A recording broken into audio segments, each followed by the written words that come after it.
Hello everyone. दोस्तों, आज की इस वीडियो में हम लोग प्रीपोजिशन एट और इनको कवर करेंगे। दोस्तों, प्रीपोजिशन इंग्लिश ग्रामर का एक हाईलाइटेड चैप्टर है और यहाँ से हर एक एग्जामिनेशन में सवाल पूछा जाता है।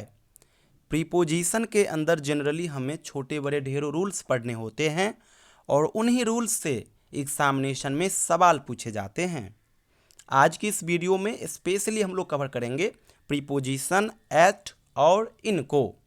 मान लीजिए आपसे किसी ने क्वेश्चन करा कि आप कहाँ रहते हो, फिर आपका जवाब आएगा कि मैं दिल्ली में रहता हूँ, मैं पटना में रहता हूँ, मैं दरभंगा में रहता हूँ।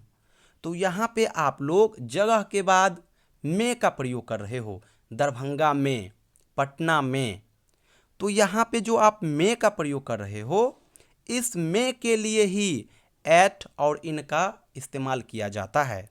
जहाँ पे बड़ा जगह आए वहाँ पे इन का प्रयोग किया जाएगा और जहाँ पे छोटा जगह आए वहाँ पे एट का प्रयोग किया जाएगा।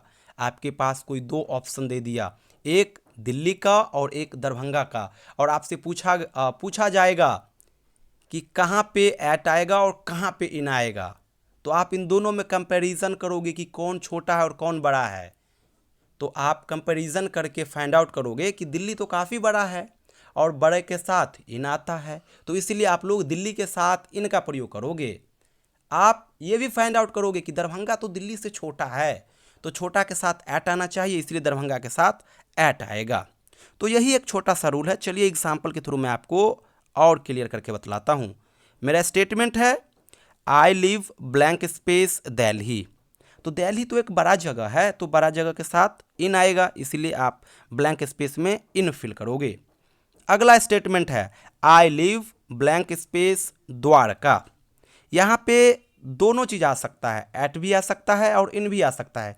मान लीजिए आप दिल्ली के अंदर ही रहते हो, द्वारका के अंदर ही रहते हो, फिर तो आपके लिए कॉमन बात है, तो आप द्वारका के साथ एट का प्रयोग करोगे। लेकिन कोई दिल्ली से बाहर रह रहा है तो द्वारका तो उनके लिए दिल्ली का ही काम किया ना, क्योंकि वो काफ़ी बड़ा जगह है, तो उनके लिए इन का प्रयोग किया जाएगा। यानी जो व्यक्ति द्वारका के अंदर होगा वो एट का प्रयोग करेगा, जो वहाँ से बाहर होगा अदर स्टेट से उसको कंपैरिजन करेंगे तो वो लोग इन का प्रयोग करेंगे।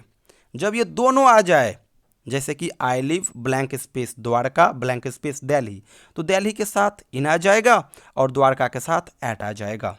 एक और प्रकार का स्टेटमेंट हमारे पास है, यहाँ से काफ़ी सवाल आता है।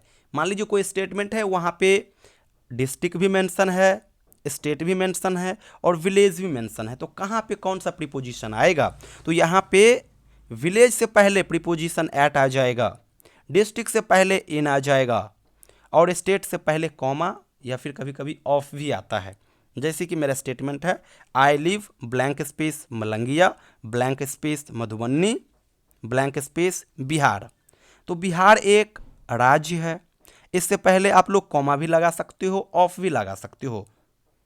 बिहार के अंदर ही मधुबनी एक डिस्ट्रिक्ट है, तो डिस्ट्रिक्ट से पहले आप लोग इन का प्रयोग करोगे।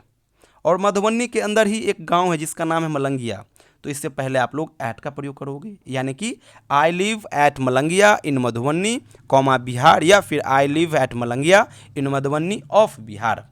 यानी कि विलेज से पहले एट, डिस्ट्रिक्ट से पहले इन और स्टेट से पहले ऑफ या फिर कॉमा। काफ़ी छोटा सा एक यूज़ था कि हम लोग एट और इन का प्रयोग जनरली में के सेंस में करते हैं। जहाँ पे बड़ा जगह आए वहाँ पे इन का प्रयोग करेंगे, जहाँ पे छोटा जगह आए वहाँ पे एट का प्रयोग करेंगे। इसी प्रकार से छोटे छोटे वीडियोज़ को देखने के लिए हमारे इस चैनल संपूर्ण इंग्लिश को आप लोग सब्सक्राइब जरूर कीजिएगा। Thank you so much everyone.